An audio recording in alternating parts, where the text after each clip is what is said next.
रिश्वतखोर बहू। ये क्या बात हुई? तुझे पता भी है तो क्या बोल रही है बहू? एकदम सही बोल रही हूँ।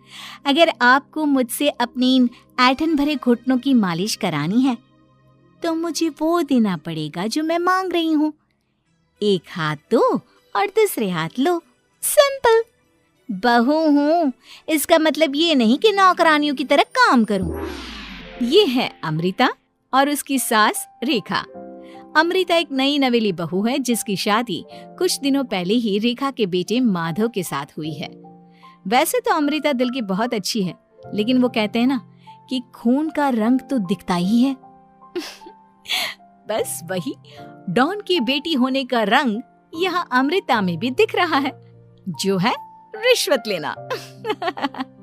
जी हाँ, काम चाहे कितना भी छोटा या कितना भी बड़ा क्यों ना हो, हमारी अमृता बहू बिना रिश्वत लिए कुछ नहीं करती। चलिए देखते हैं आगे इनके साथ और क्या क्या होता है। रेखा और अमृता को लड़ते देख ससुर प्रेमचंद वहाँ आता है और कहता है, अरे क्या हुआ? काहे इतना तिल मिला रही हो रेखा? अरे कुछ बोलोगी भी या कानों में हड़ताल हो रखी है तुम दोनों के? देखिए ना पापा जी, माँ जी ने मुझे कहा कि मैं उनके घुटनों की मालिश कर दूं, लेकिन उसके बदले में माँ जी मुझे वो हीरो वाला पुश्तैनी हार देने से इनकार कर रही हैं। क्या? घुटनों की मालिश के लिए हीरो का पुश्तैनी हार कौन मांगता है बहू? पापा जी, आपको तो पता ही है ना, आपकी बहू कितनी सयानी है, हर कोई भी काम फ्री में नहीं करती। और अब शेखावत खानदान का आटा तो इतना भी गीला नहीं है कि अपनी बहू को हार ना दे पाए। क्यों माय डियर माँ जी? देखा आपने प्रेमचंद जी, ये अब मुझसे पुश्तैनी हार मांग रही है, कल को पूरा घर मांग लेगी। अरे जा जा, मैं खुद कर लूंगी अपनी मालिश। ठीक है, मुझे क्या। एंजॉय योर मालिश टाइम माँ जी। रात में जब पति महादेव दफ्तर से लौटकर घर आते हैं तभी कमरे में, अमू सुनो ना, मेरा वो लाल रंग का जो शर्ट है ना वो धो दो ना प्लीज। एक्चुअली कल मेरी एक इम्पॉर्टेंट इंटरनेशनल क्लाइंट के साथ मीटिंग है, बहुत बड़ी डील का ऑफर है, इसलिए मैं अपनी उस लकी शर्ट को पहनकर जाना चाहता हूँ। अभी धो दो, रात भर में तो सूखी जाएगी, फिर कल अच्छे से कड़क वाली इस्त्री कर देना अपने शुभ शुभ हाथों से। जी नहीं, मैं ये सब ऐसे ही नहीं करने वाली। अगर काम करवाना है तो मेरी एक शर्त है। अरे यार, तुम और तुम्हारी शर्तें, बोलो क्या है? आपको मुझे 10 मनीष मल्होत्रा डिजाइनर की साड़ियां दिलानी होगी। 2 हफ्तों में मेरी स्वीट हार्ट फ्रेंड बिल्लो रानी की शादी है। मैं वहां डिजाइनर साड़ी पहनकर जाऊंगी और सब कुछ जला दूंगी। माधव अपनी बीवी की बात सुनकर हैरान परेशान अपने सर पर हाथ रखकर बैठ जाता है। अरे तुम बीवी हो या आफत? तुम्हारे दिमाग में जंग लग गया है क्या? देखो इतने सारे पैसे नहीं है मेरे पास।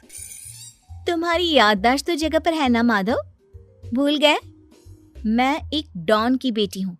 अगर तुमने मेरे कहे मुताबिक काम नहीं किया तो तुम्हारे लाल शर्ट को दूर ही रखो, मेरे पापा तुम्हें ही लाल कर डालेंगे। ठीक है, चलो अब ज्यादा मत डराओ, तुम्हें जो चाहेगा मिल जाएगा। अब ये डर और रिश्वत का सिलसिला यूं ही चलता रहता है और इसी तरह समय बीतता रहता है।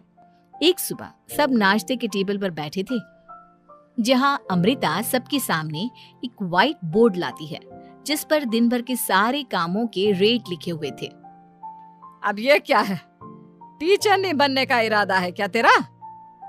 अगर हाँ तो अफसोस, बेचारे बच्चे, उनका भविष्य तो अंधेरे में है।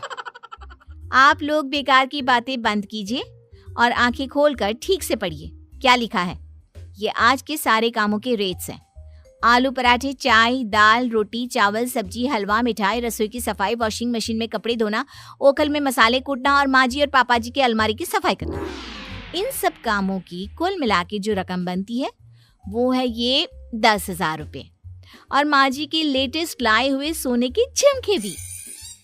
अमृता, तुम इंसान हो या हैवान?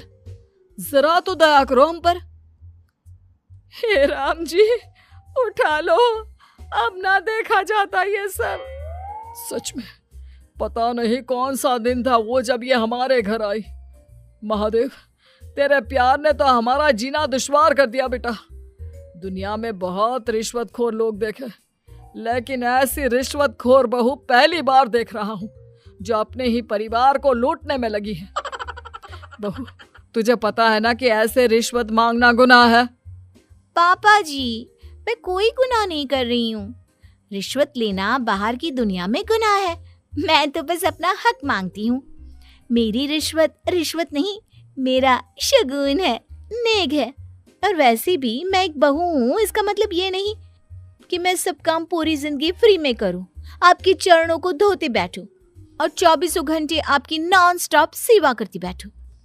चलिए छोड़िए, नाश्ता और खाना चाहिए तो बोल दो जल्दी से, वरना मैं चली थिएटर। आज मेरे फेवरेट सलमान की पिक्चर रिलीज हुई है। इतना कहकर अमृता वहां से चली जाती है। इस बेवकूफ का जल्दी कुछ करना पड़ेगा।